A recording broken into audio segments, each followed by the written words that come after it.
नमस्कार लेखक मित्रमैत्रिणींनो, मी ऑथर संगीता देवकर आणि माझ्या या यूट्यूब चॅनलमध्ये तुम्हा सर्वांचं खूप खूप स्वागत आहे।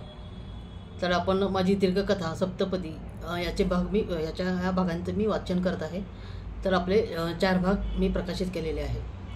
तर सप्तपदी ही कथा विक्रांत आणि संयोगिताची आहे की ज्यांचा दोघांचा ॲक्सिडेंट झालेला आहे आणि त्याच्यामध्ये संयोगिताची मेमरी लॉस झालेली आहे। तिला लग्नाअगोदरचं सगळं लाईफ जे आहे तिचं ते आठवत आहे, पण लग्नानंतर काय घडलं हे तिला आठवत नाही आहे आणि विक्रांतशी तिचं लग्न झालं हीच गोष्ट तिला लक्षात नाही आहे।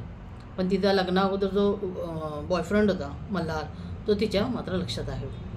तर हीच कथा आपण पुढे बघतो की पुढे या कथेमध्ये काय होईल। संयोगिताला तिचं लग्नानंतरचं लाईफ आठवेल का, विक्रांतबद्दल बरोबर तिचं लग्न झाले तिला आठवेल का पुन्हा ती मल्हारच्याच प्रेमात पडेल। तर हे आपण ह्या कथेमध्ये माझ्या जाणून घेऊयात। माझी कथा आवडत असेल नक्की लाईक कमेंट करा आणि व्हिडिओला पण शेअर करा आणि आपल्या चॅनलला सबस्क्राईब करा, म्हणजे पुढचा भाग आला की पटकन तुम्हाला त्याचं नोटिफिकेशन मिळत जाईल। तर आपण 4 भाग बघितले होते, आपण आता 5वा भाग बघूयात। आय एम फाईन, विक्रांत म्हणाला, तू चहा घे मग आपण हॉस्पिटलकडे जाऊ। विक्रांत आणि संदीप हॉस्पिटलमध्ये आले आणि गीतूच्या रूमकडे गेले। मल्हार संयोगिताचे केस विंचरून देत होता आणि संयोगिताच्या चेहऱ्यावर हसू होते। विक्रांतने ते पाहिले तसे त्याच्या हाताच्या मुठी आपोआप वळल्या। रागाने त्याच्या कपाळावरची शीर तडतड करत राहिली। मल्हारला खाऊ का गिळू या नजरेने विक्रांत बघत होता। संदीपने विक्रांतकडे पाहिले। विकी शांत रहा, तो म्हणाला। मल्हारने गीतूचे केस बांधले आणि त्याने पाहिले की विक्रांत आला आहे तसा तो गीतूपासून बाजूला झाला। ते संयू बोलली की माझे केस बांधून दे, म्हणून मी बांधत होतो, मल्हार विक्रांतला स्पष्टीकरण देत म्हणाला। विक्रांत रागाने त्याच्याकडे बघत म्हणाला, तुला सांगितले ना गीतूला तू संयू बोलायचे नाही, एकदा सांगितलेले समजत नाही का? मिस्टर विक्रांत, मल्हार माझा बॉयफ्रेंड आहे, तुम्हाला कोणत्याही नावाने बोलवू शकतो, गीतू म्हणाली। मल्हारच्या ऐवजी गीतूच त्याला विक्रांतला तिने उत्तर दिला। गीतू, तू माझी वाईफ आहेस, तुला भले काही आठवत नसेल पण मला तर सगळं माहीत आहे।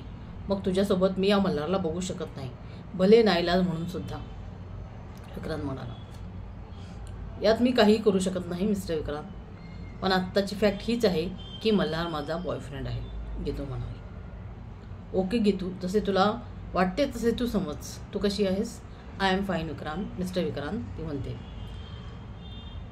आई नाही थांबले का तुझ्यासोबत? विक्रांतने विचारले। नाही, आईला थोडे काम होते सो ती घरी गेली, रात्री येईल। संयोगिता, मी निघतो आता, आई पण येतील, मल्हार असं बोलून तिथून निघाला। रूममधून बाहेर पडत मल्हार हसत होता आणि मनातच म्हणाला, Vikrant the great business tycoon, माझ्यापासून माझ्या संयूला तोडलंस आणि बघ नीतीने पुन्हा मला संयूजवळच आणलं। आता तुझी गीतू तुझ्यापासून कशी दूर जाते बघच, तिला तुझी आठवण येणारच नाही, तू तिचा नवरा आहे, तिला या जन्मात मी आठवू देणार नाही। एक क्रूर हसू तेव्हा मल्हारच्या डोळ्यामध्ये दिसत होतं। विक्रांत गीतूशी बोलत होता तेव्हा डॉक्टर तिथे आले, चेकिंगला आले। गीतूला त्यांनी चेक केलं आणि म्हणाले, 2 दिवसांनी तुम्ही यांना घरी घेऊन जाऊ शकता, पण मेडिसिन अजिबात मिस करू नका, कारण त्या मेडिसिनमुळेच मिसेस संयोगितांची मेमरी पुन्हा परत यायला मदत होईल। हो डॉक्टर, आम्ही तिची काळजी घेऊ, विक्रांत म्हणाला। डॉक्टर, तुम्हालाही माहीत आहे का मी मिस्टर विक्रांत यांची वाईफ आहे? संयोगिताने मध्येच डॉक्टरांना विचारले। हो मिसेस संयोगिता, ॲक्सिडेंट झाला तेव्हा तुम्ही दोघे सोबत होता, पोलिसांनी तुम्हाला इथे आणले तेव्हा त्यांनीच सांगितले की मिस्टर विक्रांत आणि ह्या त्यांच्या मिसेस आहेत असं। ओके डॉक्टर, गीतू म्हणाली। मिसेस संयोगिता, तुम्ही जितका वेळ जास्त मिस्टर विक्रांत यांच्यासोबत घालवाल तितक्या लवकर तुमची मेमरी परत येईल।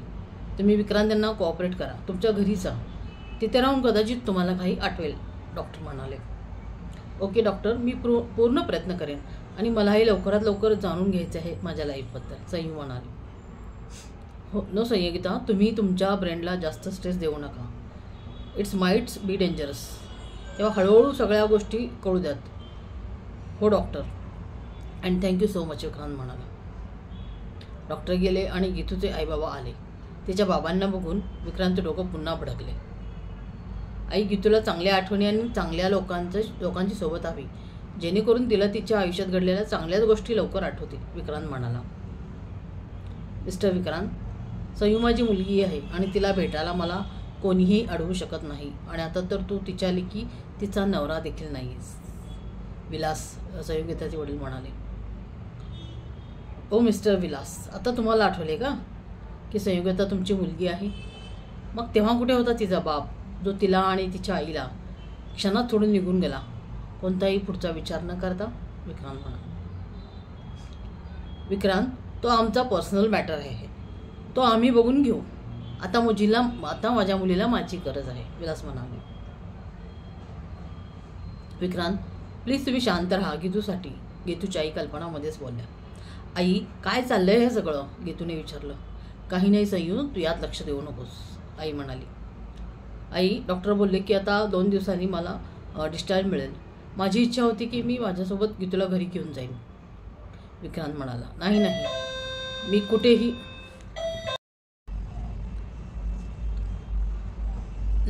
मी कुठे कोणासोबत नाही जाणार. मी आईसोबत माझ्या घरी जाणार, गीतू म्हणाले. आणि आई, माझी लॉची परीक्षा पण असेल ना, मला त्याचा अभ्यास करू दे. हो, आपल्या घरीच जाऊ आपण, कल्पना म्हणाली. तिचे हे बोलणे ऐकून विक्रांत अजूनच अपसेट झाला. गीतूचा निरोप घेऊन तो आणि संदीप हॉस्पिटलमधून बाहेर पडले. कारमध्ये बसत विक्रांत म्हणाला. सँडी, अरे, गीतूला तिचं आधीचं कॉलेज लाईफ लक्षात आहे आणि तिला लॉ करायचे म्हणून हट्टाने तिने लॉ कॉलेजला ॲडमिशन घेतली होती. पण नंतर तिला समजले की तिची आवड आर्ट्समध्ये आहे. तिला शिल्पकला छान जमत होती. एका शिबिरात ती गेली होती. तिथे तिला शिल्पकलेत रुची वाढली. मग लॉचं 1 वर्ष करून ती पुन्हा आर्ट्स कॉलेजला गेली. पण तिला त्याबद्दल काहीच आठवत नसेल का? विक्रांत म्हणाला. विकी, तिला लग्नाआधीचं सगळं आठवते, म्हणून लॉ कॉलेजबद्दलही आठवत असेल. तिथेच तो मल्हार भेटला ना तिला, संदीप म्हणाला. हो, बरोबर आहे, विक्रांत तिथंच म्हणाला. विक्रांतला घरी सोडून संदीप गेला. अजून थोडे दिवस आराम कर, अशी संदीपची स्ट्रिक्ट वॉर्निंग त्याला होती. त्यामुळे विक्रांतच्या मनात असूनही त्याला ऑफिसला जाता येत नव्हते. विक्रांत जेवण करून रूममध्ये आला. त्याचे आणि गीतूचे फोटो तो बघू लागला. खूप साऱ्या आठवणी त्या अल्बममध्ये होत्या. विक्रांत फोटो बघत बघत एका फोटोजवळ थांबला. तो संयोगिताचा फोटो होता. त्या दिवसाची त्याला आठवण झाली. आजही जशीच्या तशी त्याच्या ती लक्षात होती. त्याच्या हस्ते संयोगिताला शिल्पकलेचे सर्टिफिकेट आणि स्पर्धेमध्ये पहिली आली त्याचे मेडल तिला देण्यात आले होते. तो क्षण फोटोत कॅप्चर केला होता. तेव्हा संयोगिताला पाहूनच तो तिच्या प्रेमात पडला होता.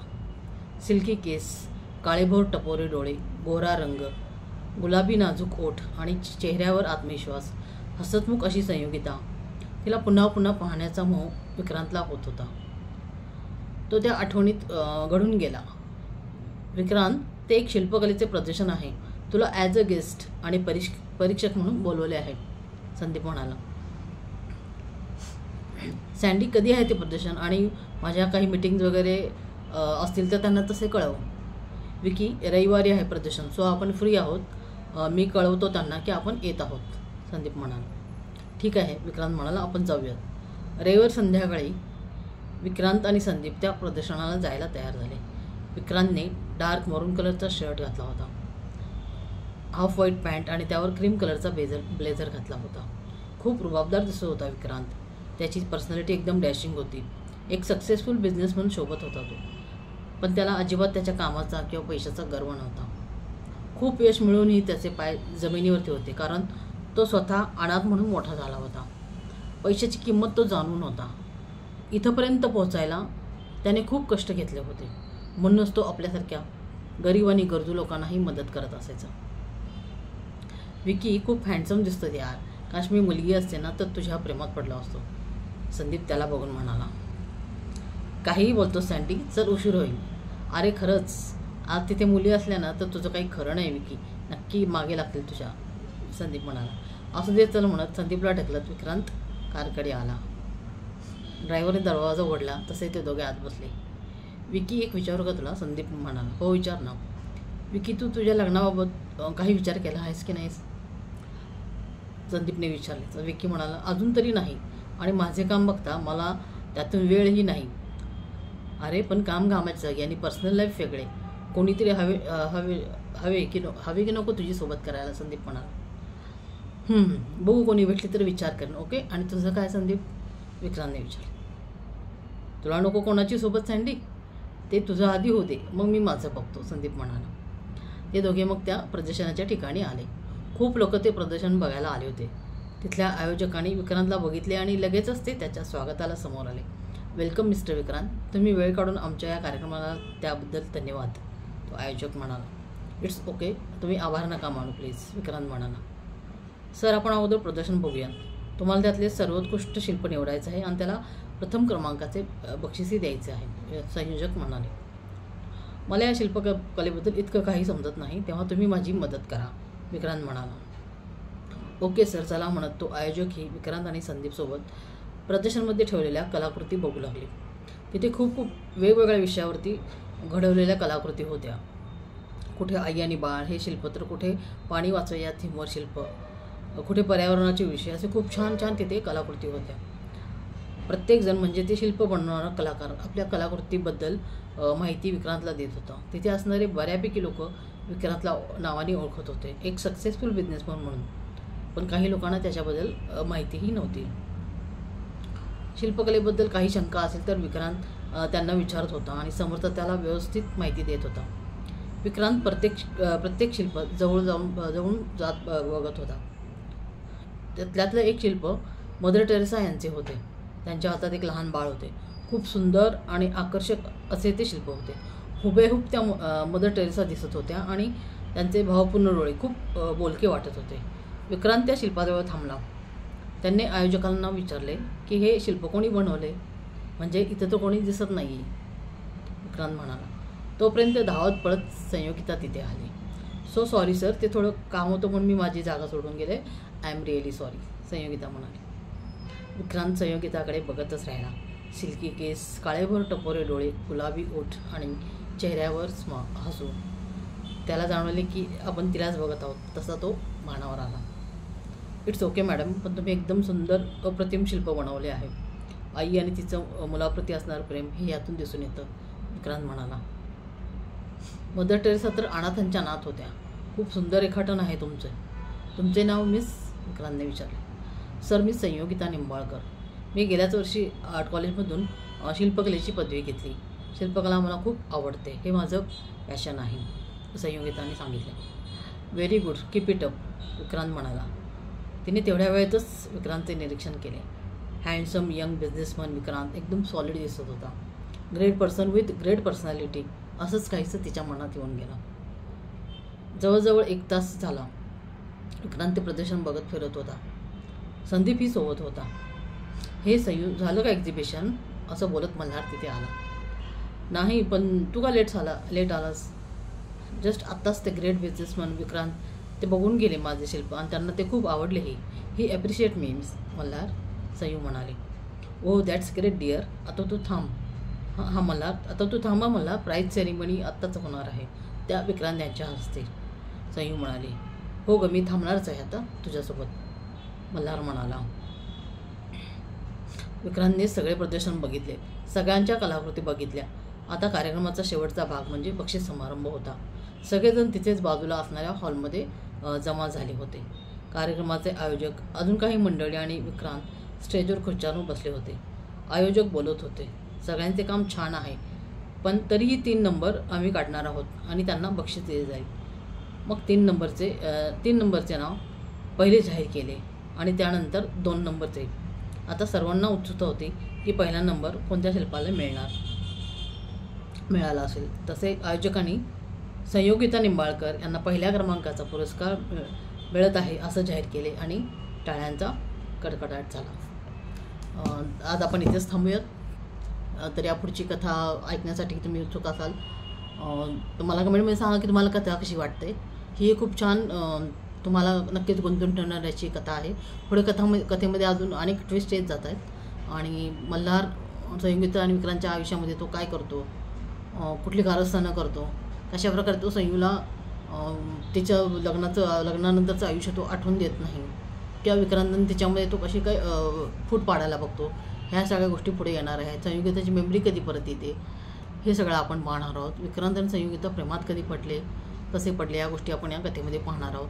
तर आपल्या या चॅनलला नक्कीच लाईक करा, सबस्क्राईब करा आणि जास्तीत जास्त लोकांपर्यंत शेअर करा आणि कथा कशी वाटते नक्कीच कमेंट करून सांगा. धन्यवाद.